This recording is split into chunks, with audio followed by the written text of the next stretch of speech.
Welcome to this module of the World Climate School course on climate change today. The title is Climate Change Reversal, Mitigation and Adaptation Towards Solutions. My name is Rob de Laat. I live in Brazil, where I work on forest protection, reforestation and rewilding. I am a member of the Extinction Rebellion, especially focusing on saving the Amazon forest.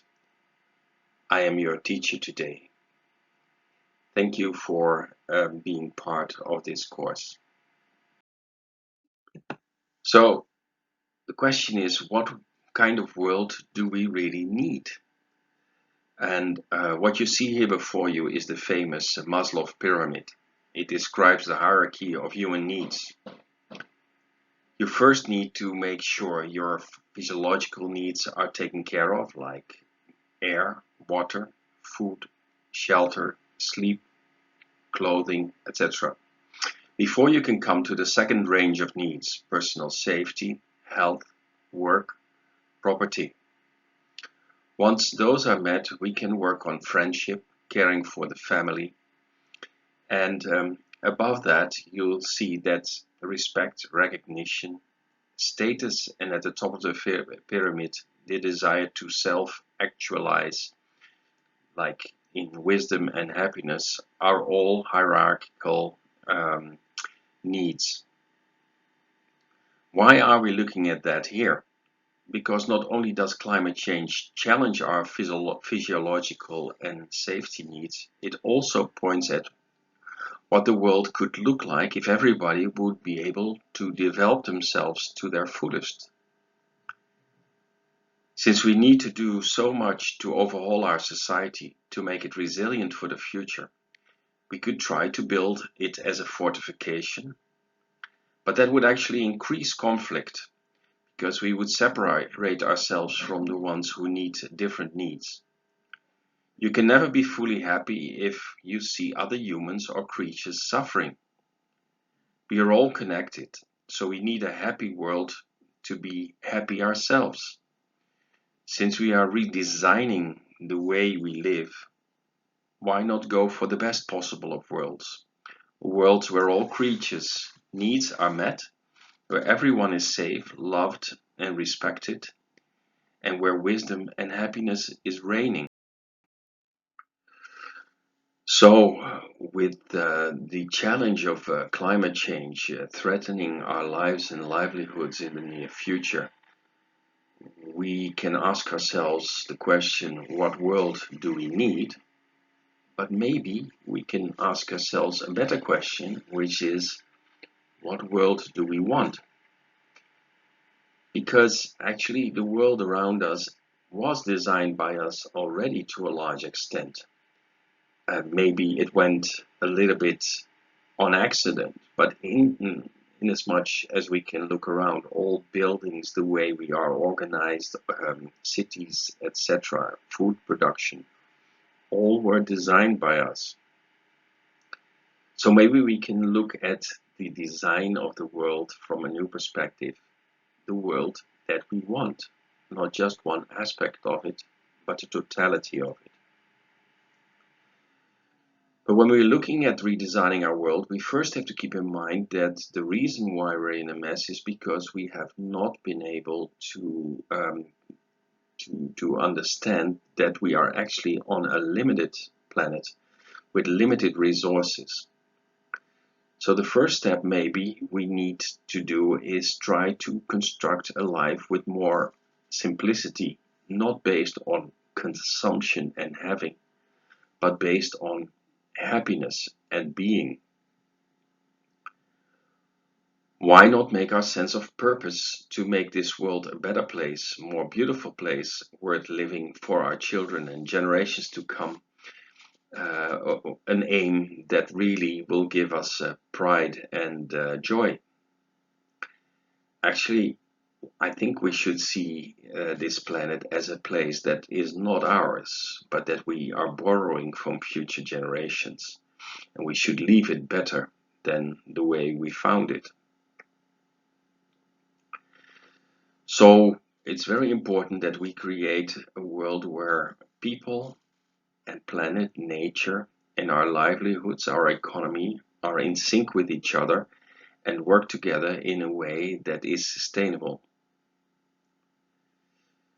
So, why not aim at a world where basic needs are secured for everyone, and a world where basic needs, not only like food and water and clean air, but also education and healthcare, are free?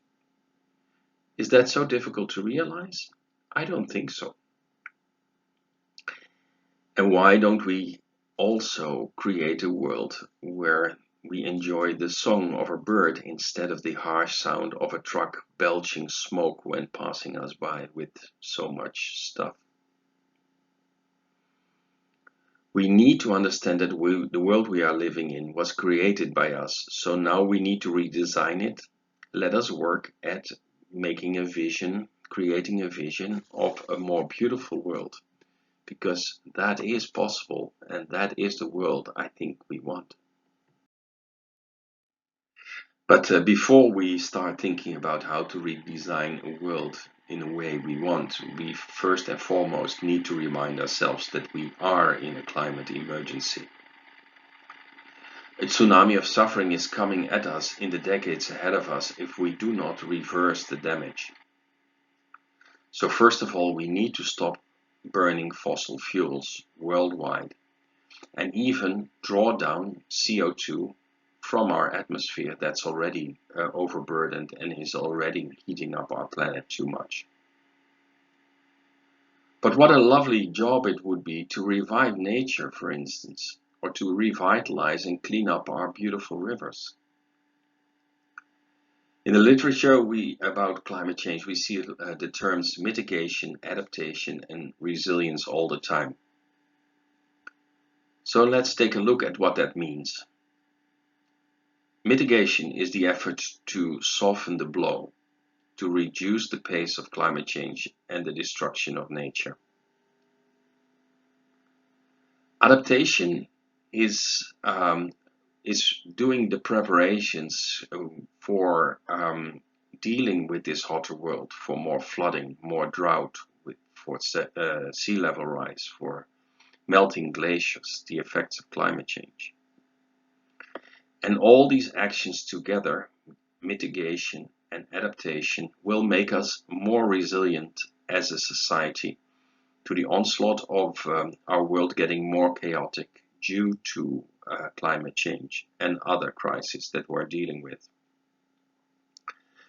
But the most important element to resilience is actually community, being together, working together, trusting each other, and all working for this immensely important goal of making a world, creating a world that is more beautiful and stronger and will give all of us a safe and prosperous life. So if mitigation and adaptation is the challenge ahead of us, what does that mean in practice? And here we come to this amazing project called Drawdown. If we want to create a livable world, we need action on all fronts with everybody. In fact, the transition to a green economy will create millions of jobs. Here in this picture, you see Project Drawdown with 80 solutions, and you can look at the whole list of them. I just mentioned a few: farmland restoration, wind turbines, clean cooking stove, nuclear power, managed grazing, etc. We can go on and on. And Drawdown is the largest project of its kind worldwide, giving all the solutions to make this immense change. When fully implemented, the solutions mentioned in this chart will draw down more than 1,000 gigatons of CO2 at a cost of almost $30 trillion, but with saving of almost $75 trillion over the decades to come. Just to give you a perspective, the world's GDP, the global GDP, is around $75 trillion. And you can see that both the investments and the savings needed to do all this mitigation and adaptation are enormous. The transition of our society will be the largest economic project ever in the history of humanity.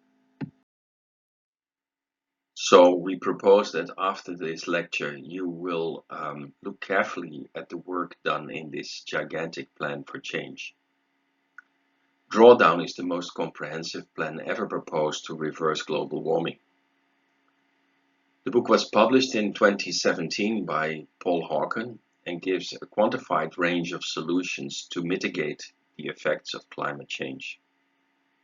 It describes solutions arranged in order by broad categories like energy, food, women and girls, buildings and cities, land use, transport, materials, and other possibilities. The book provides a list of by now 100 potential solutions and ranks them by the potential amount of greenhouse gases that each would cut. Paul Hawkins has been an important activist, a sustainable entrepreneur, a writer and a speaker, and he is a crucial person in the battle for climate change. His book is a major tool to help us make the great transition, which will happen whether we like it or not. For us, it simply means that we can be part of the design of the solution instead of being victims of its consequences. So, redesigning our world in a way that we can live with climate change and reverse the effects of it is basically an enormous to-do list, which gives we give jobs to everyone, and the focus can be on many aspects of it. One that is mentioned quite often, for instance, is that educating girls to a higher level of schooling would mean they would have less children, and in the end that would mean that the population would grow slower, which is one of the most important challenges that we have. But other big focuses can be on, of course, reducing greenhouse gases and installing renewable energy, the huge importance of food and water, restoring nature and forests. Very important is the redesigning our cities to become climate smart, and also to improve the rural communities for people to live there better and to be part of the environment more and more, and to know how to grow crops in this changing world. And of course, what is important is that we need a circular economy, because we need to consume less and use less resources to produce and consume the things that we need. Well, we can go through this list of solutions and just pick out any one that you would like, whether it's creating airplanes that don't belch so much CO2, or increasing the efficacy of farmland irrigation, etc., etc. There are too many possibilities, and it's very important to understand that we need everyone to make this big change. In order to understand where we are, there's another concept that I'd like to introduce here, which is called the concept of feedback loops. Feedback loops are basically systems that reinforce themselves and the situations can get out of hand. This is the simplest example of a feedback loop of how situations can deteriorate because they are already deteriorating. Once you have a stampede of cattle running, it panics the others that start running too, which panics more of them, and they start running too. This is more or less what is happening right now with the climate. More heat brings more drought, which brings more crop damage, which raises food prices, which brings unrest to the population, which disturbs supply chains, which hampers farmers to grow more crops, which increases food prices, and on and on and on. One of the things that we need to do is to cut the feedback loops that are already happening in our systems. The way we, for instance, overuse nature, the way we abuse water, the way we pollute our rivers, they are increasingly having a detrimental effect to the way we live. Key to adapting to tomorrow's world is a hugely improved water cycle management in all its facets. Here you see the whole cycle displayed in a picture, and as you can see, there are many elements to it, from atmosphere via precipitation, glaciers and rivers, um, streams and lakes, but also the groundwater levels, the uptake in plants and trees, flora and fauna. And it's very important that you understand the whole picture of water and water management. Water management is key to fight heat, drought, flooding, the health of our rivers and lakes, food production, thriving nature, and sufficient and potable drinking water. Top priorities will be more efficient irrigation, water catchment and storage, especially in micro-storage in thousands of ponds, managing water levels in aquifers, but also catching water on millions of roofs. In the Indian city of Chennai, mandatory water catchment on roofs was not only improving the drinking water situation dramatically, it also decreased flash floods, helping greening the cities, and even helped in the fight against heat, which meant less pressure on the electric grid. Another great example of how we can improve both our well-being, protect our environment, and our food production is bringing back degraded landscapes to life. It is one of the best ways to protect us from climate change. When we store more water on land, in its soils, in small ponds, in vegetation and aquifers, it brings back more birds who help seed plants. It helps water sources to run longer. It helps store water and avoids flash floods. It helps food production and it cools heat waves. And it slows down droughts. Just covering bare soil with vegetation is one of the best things we can do for our future. Bringing back ecological balance and increased quality of life of people and animals living in that area, including opportunities for wild animals and birds to live, are all elements of a complex way to make the whole area, the whole ecology of an area more resilient. Deforested areas and dried out abandoned lands, when brought back to life, have a very positive effect on everything. Just increasing the soil moisture in an area can decrease heat peaks with several degrees. Combined with the cooling effects of shading trees, you can see how we can hold off the heat by restoring nature, while the world works to lower atmospheric CO2. In fact, that is exactly what more vegetation does, lowering atmospheric CO2 while cooling the heating lands. So you see how restoring nature is working in all directions in a better way to improve our situation. The last concept I want to introduce during this presentation is the concept of a circular economy. In nature, nothing gets wasted. Everything is reused in the cycle of life.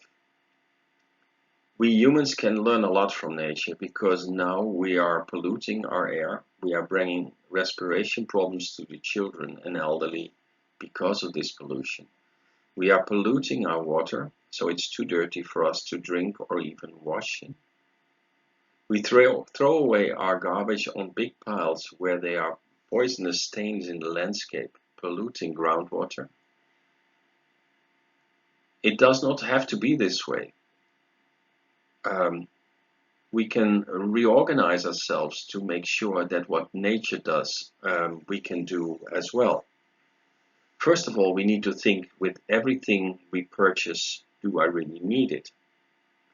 It's called refuse if we don't need it. It applies already to packaging of our goods. So first we need to diminish our consumption.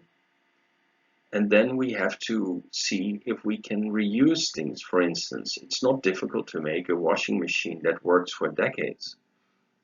Perhaps with some small maintenance and a repair underway during this time. But current machines work only for 5 to 10 years and then need to be replaced. We can produce laws that things should be made in such a way that we can use them longer. And in the end, the material gets recycled. Waste becomes in fact a valuable commodity for the next round of production. So changing our economy from a linear one to a circular economy is vital for the future of a thriving society. So the challenge we are facing is enormous. In fact, it was never greater. We are in a climate and ecological emergency, but we do have the solution, thousands of them.